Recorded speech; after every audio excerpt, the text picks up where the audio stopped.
I would not, be happy walking by or walking with another V6 owner or even V8 owner with a Shelby or GT350 badge or something, or sometimes all of them.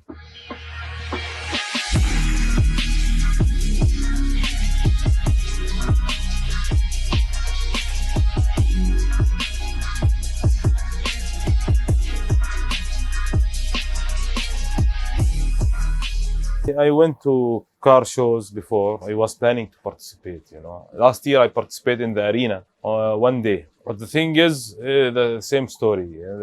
The same cars keep showing up every car show. They never change. In every car show in all UAE, it looks like those people, they took the shows for them. So inshallah, hopefully with hard work we will fit in. Firstly, they like it or they don't like it, we will be there and we will show our job. We don't work at garages. We don't pay other people to do our shit. We do our own shit with our own, tools, basic tools and everything. We do the mods from our own research. We do innovations. We work from home. We collect years to get parts. We don't get things ready-made. So this is the thing, The project car take years. It's not like, okay, take 100,000, make for me 1,000 horsepower. No, it doesn't go like that. True car people never did like that. It takes time. It's a progress over the year, It's like your big boy toy. When you are away from job, away from your wife, only, you and the car, that's this attachment. Okay, the car broke sometimes, but never complain,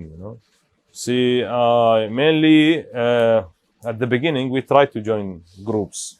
Then we discovered that, sometimes playing solo is the best thing, because you will get affected by others in not a really good way. So for now, mainly solo. Like I don't involve anyone with my build that much. I keep it to myself.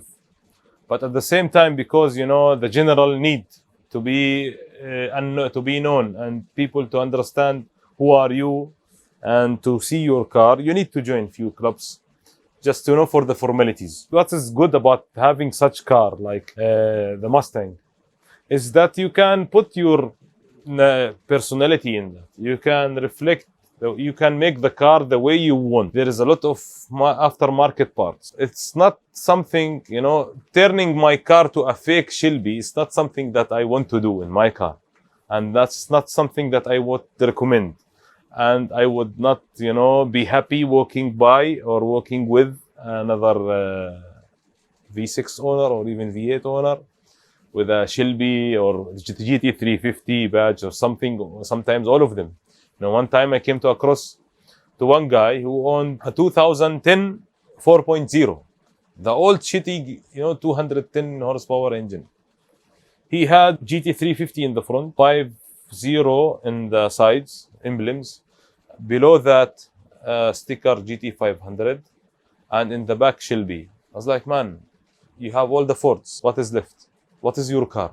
Why are you doing? This is the thing that I hate about that. What I like about it is I'm okay with, doing whatever you like in your car, as long as you're not badging it. And this is the thing that my comment regarding that part of. But since you are like a smaller displacement engine owner, how they say it, if you work hard to make serious power out of that, then you should be respected. I like how I scratch, V8 people with my V6, that feeling, it's addiction. When you kick V8 ass and ego, kick back ego with the small V6.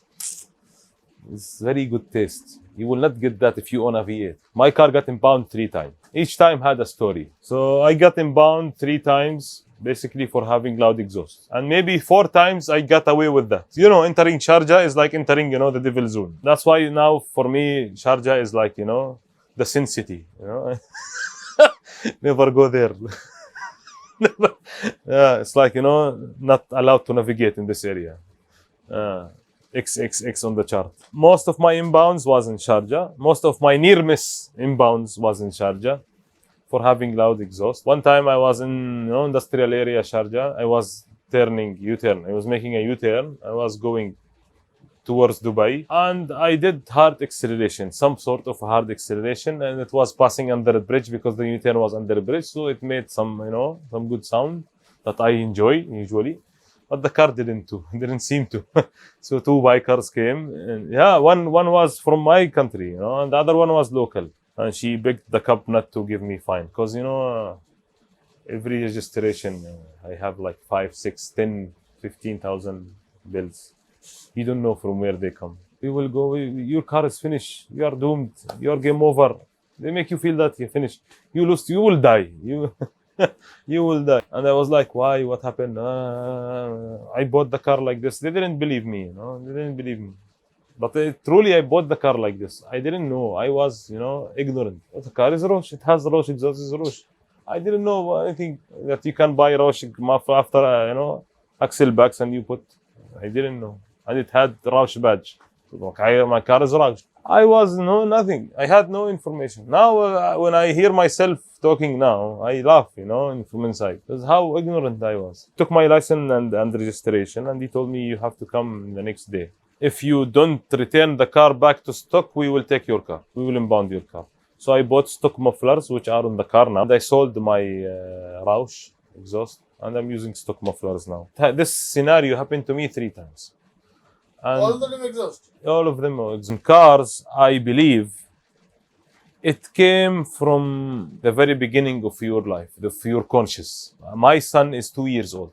When he was 1 year old, I left home. I came back. He was like 1 year, 7 months. He didn't remember me. He didn't remember. He forgot me. So you see, only I was away for like 7 months. But when he was 1 year, when I bring him car, he liked to play with the car. It's naturally came into him. Now, when I bring him bigger car, he try to flip the car and check what is underneath and try to open and close. And when I work on my car at home, he always catch some spanner and something, and he's roaming around me.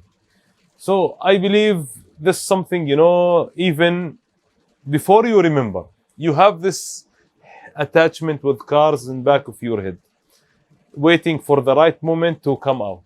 Maybe the circumstances, maybe you don't have the right income to have such hobby, because such hobby is really not like cheap hobby. One of the most expensive hobbies is to have a project car. I believe it came when I was really, really, really young, way before I remember. So one time I raced a 3V. I learned that weight reduction is important. I had all my old parts in the trunk and plus 2 people in the car. And with all the mods, all this weight, it didn't help me passing a 3V. This one story. Throttle body spacers is useless. Guys, don't get throttle body spacers. They are basically useless. If your car is a small displacement car, don't even bother do anything other than boost. Either boost or do nothing. Don't waste your money on natural aspirate application if your engine has small displacement. You will get nowhere. If you have a big displacement engine, then natural aspirate mods can actually, more or less, you can gain something from that. But with small displacement engine, you are making, for example, 200 horsepower. What is 10 or 20 horsepower more? Nothing. But if you're having like 500, 600 natural aspirate engine, if you put long tubes, you gain another 70 horsepower. This is something. So don't waste your money on stupid mods. My first actual race, was with that Hilux who beat me. I would not forget this guy, and I would like to thank him because he's the one, who triggered that feeling inside me, that need to start modding. So that a race that I would not forget. It wasn't the first race, but it was like the race, the race that made me realize new stuff. Basically, that Pro Charger specifically made for the car. That's what the manual says. We started to fit. We found out that, for example, the lower panel down will not fit. You have to cut it. The bumper, the shanab, you have to trim from inside. Having that much power, it's better to have bigger radiator. So we got this radiator. So we faced a lot of issue. One of them was the fan. The fan, there was no space for the fan. And the fan that came with the kit was not enough. So I had to cut my original fan and fabricate aluminium shroud, like totally custom made aluminium shroud. And I compress the fan and make it very close to the radiator. That problem made me stop for like 10 days until I fixed this issue. I faced the problem with changing the fuel pump.